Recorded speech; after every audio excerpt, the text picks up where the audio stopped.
Hello mga kapatid. Sa umagang ito ay pag-uusapan naman natin ang easement related to waters.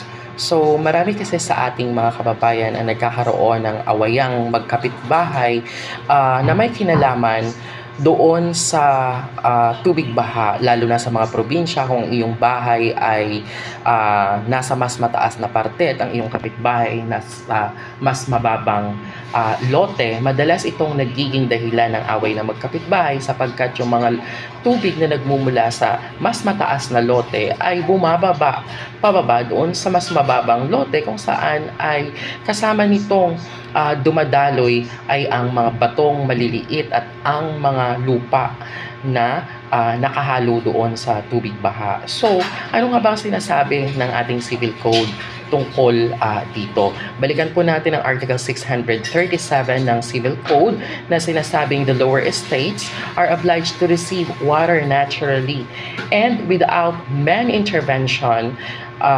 descends from the higher estates as well as the stones and the earth which carries with them.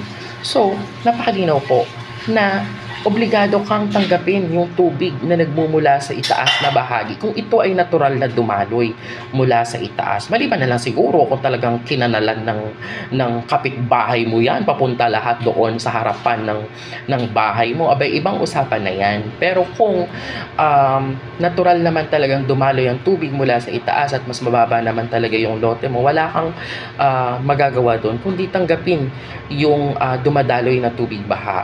At hindi mo rin pwedeng harangan ito upang sa ganon ay bumaha yung lote ng kapitbahay mo sapagkat ito ay natural na tubig na nagmumula sa ulan. So ang mainam na gawin dyan ay pag-usapan na lamang ninyong magkapitbahay kung ano ang nararapat ninyong gawin, kung kailangan ba ninyong magawa ng isang maliit na kanal o isang maliit na daluyan ng tubig sa likod ng inyong lote at nasa ganun ay hindi kumalat ang lote kasama yung mga maliliit na bato at mga buhangin or mga lupa na nakahalo doon sa tubig baha.